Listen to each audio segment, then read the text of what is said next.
জীবনে সফলতা আসার আগে অনেক বাধাই তোমাকে অতিক্রম করতে হবে। সফলতা কোথায়, কীভাবে অর্জন করতে হয় সেটাও তোমাকে জানতে হবে। তুমি যদি মনে করো তুমি একজন ইউটিউবার হবে, আর তার সাথে সাথে তুমি ভিডিও আপলোড করা শুরু করলে, তুমি দেখলে তোমার ভিডিওতে কোনো ভিউ নেই, তখন তুমি সিদ্ধান্ত নিলে যে না, ইউটিউবার আর হওয়া যাবে না, আমাকে অন্য কিছু করতে হবে। তুমি টিকটকে গেলা, টিকটকে ভিডিও আপলোড করলা, টিকটকে কোনো ভিউ আসে না, লাইক কমেন্ট হয় না, তুমি সেখান থেকে বাইরে হয়ে গেলা। এভাবে তুমি একটার পর একটা পরিবর্তন করলা, পথ, কোনো সফলতা আসলো না। আসল সফলতাটা কোথায় জানো? তোমাকে আমি একটা কথা বলি, তুমি আজ থেকে 3 মাস 2 দিন পর পর একটা ভিডিও আপলোড করো ইউটিউবে। আজ থেকে 3 মাস 2 দিন পর একটা ভিডিও আপলোড করো, তুমি একসময় দেখবা তোমার চ্যানেলটা অবশ্যই দাঁড়া গেছে। শুধু একটা জিনিস তোমাকে অবলম্বন করতে হবে, কপিরাইট বুঝতে হবে তোমাকে আগে, তাহলে তুমি ইউটিউবার হতে পারবা। কপিরাইট যদি বুঝতে পারো, ইউটিউবার হতে পারবা। অন্যের ম্যাজিক, অন্যের ভিডিও ব্যবহার করা যাবে না। নিজের ভিডিও, নিজের ভয়েস দিয়ে ভিডিও বানাতে হবে তোমাকে। তোমার কাছে যদি এরকম ট্যালেন্ট না থাকে, তো তুমি অন্য কাউকে হায়ার করো যার কাছে ট্যালেন্ট আছে, বা তুমি যেটা পারো সেটা ব্যবহার করো। মিস্টার বিশ নাম তো শুনছো তোমরা। মিস্টার বিশ কথা বলতে পারতো না ঠিক মতে, তাকে ডায়লগ দেওয়া হচ্ছে, তুই ডায়লগ পড়ে না। সে একটা অক্সফোর্ড বিশ্ববিদ্যালয়ের ছাত্র ছিল, তাকে এই ডায়লগ না পারার কারণে বাদ করে দিছে। তারপর সে চিন্তা করছে আমাকে তো নাট্যকার হতে হবে। সে এমনভাবে অভিনয় শুরু করছে যে তার সাউন্ড করার দরকার হয় না, ভয়েস দেওয়ার দরকার হয় না। এইভাবে সে একজন সফল হয়েছে আজকে। সিদ্ধান্ত নিতে হলে তোমার 2টা জিনিস অবশ্যই লাগবে।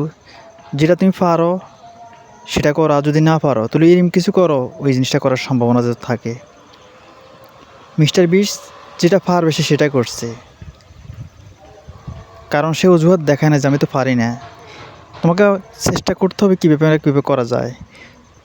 তুমি মাত্র 3 মাস ভিডিও ছাড়াও, যদি ইউটিউবার না হয় তুমি তারপরে বলিও 3 মাস তুমি জানি ভিডিও ছাড়া, অবশ্যই তোমার ভিডিও র্যাঙ্ক করবে, আস্তে আস্তে তোমার ভিডিও পারবে। ইউটিউবও দেখে যে কতদিন যদি ধারণ করে। এটা তোমাকে একটা উদাহরণ দিলাম, এরকম প্রত্যেকটা বিষয় তোমার আছে। সফলতার জন্য তোমাকে অপেক্ষা করতে হবে।